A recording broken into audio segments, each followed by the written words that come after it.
Untuk latar belakang, seperti yang kita ketahui, pembahasan mengenai politik dan agama memang banyak menimbulkan kontroversi. Banyak orang yang mendukung kedua aspek tersebut digabungkan, namun banyak juga yang menentang. Menurut Mahatma Gandhi, seorang pemimpin spiritual dan politikus di India, agama dan politik sebenarnya saling berkaitan karena setiap agama pasti mempunyai tujuan. Dan untuk mencapai tujuan itu, agama diharuskan untuk berpolitik. Pada masa Perang Dunia Kedua, muncul sebuah paham atau ideologi penggabungan politik dengan agama Islam berasal dari pemikiran seorang tokoh gerakan modernisme bernama Jamaluddin Al-Afghani. Dengan semangat dan tali persatuan Islam, Jamaluddin Al-Afghani mempunyai cita-cita dalam bidang politik untuk menggalakkan kesatuan dan persatuan umat Islam di seluruh dunia. Untuk mencapai tujuan itu, beliau memunculkan sebuah paham pan-islamisme. Peristiwa yang memicu paham pan-islamisme adalah saat beliau sedang berada di Mesir. Beliau melihat adanya perbedaan besar antara bangsa Barat dan bangsa Timur. Dalam hal ini, di saat Mesir sedang mengalami kemunduran, bangsa Barat sedang bergerak untuk kemajuan. Jamaluddin Al-Afghani sadar akan upaya bangsa Barat untuk mengeksploitasi Mesir dan bangsa Timur lainnya.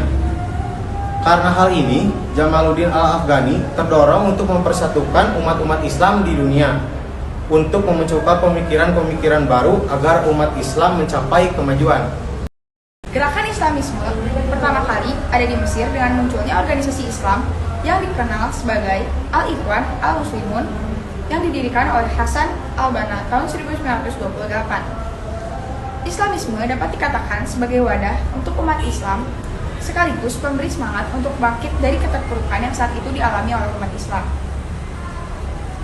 Di Indonesia, pan-islamisme pertama kali muncul pada tahun 1924 dengan gagasan yang diungkapkan oleh Cokro Aminoto. Paham ini akhirnya berkembang menjadi sebuah partai politik dagang bernama Sarekat Islam atau yang biasa disingkat menjadi SI. Selain itu, peserta haji Indonesia yang sedang menuntut ilmu di Mekah juga mendukung adanya pan-islamisme. Setelah ulama atau peserta haji Indonesia merasa cukup ilmu untuk bekal, banyak dari mereka yang berhubungan dengan dunia internasional Islam. Kembangan rasa persaudaraan dan persatuan sesaat umat Islam. Saat Kesultanan Turki Utsmaini mengembangkan pergerakan pan-islamismenya di Hindia Belanda. Saat itulah puncak dari perasaan persatuan umat Islam di dunia termasuk Indonesia. Di sini saya akan menjelaskan mengenai pan-islamisme. Gerakan ini tidak membeda-bedakan ras, suku, bangsa, dan kelas. Pan-islamisme juga terbilang hangat tetapi juga kuat dalam membebaskan sesama umatnya dari kesengsaraan seperti kemiskinan, penindasan, dan juga eksploitasi manusia. Ajaran Islam tentunya tidak mengajarkan kita untuk mengujarkan kebencian dan tidak juga mengajarkan permusuhan. Gerakan ini telah menciptakan peristiwa, di antaranya adalah Sarekat Islam pada masa pergerakan nasional, revolusi Iran, perkembangan organisasi Islam di Indonesia, contohnya Muhammadiyah dan NU, dan juga dibentuknya OKI.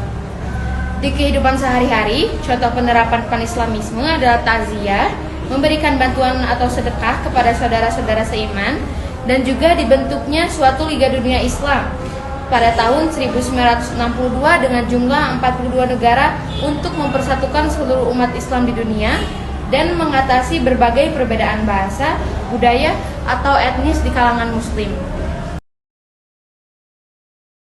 Pan-islamisme memberikan banyak sekali pengaruh kepada umat Muslim di dunia maupun di Indonesia. Di antaranya adalah memberikan semangat sebagai bentuk loyalitas dan menyatukan umat Muslim di seluruh dunia untuk memunculkan pemikiran-pemikiran baru untuk melawan kolonialisme dan imperialisme.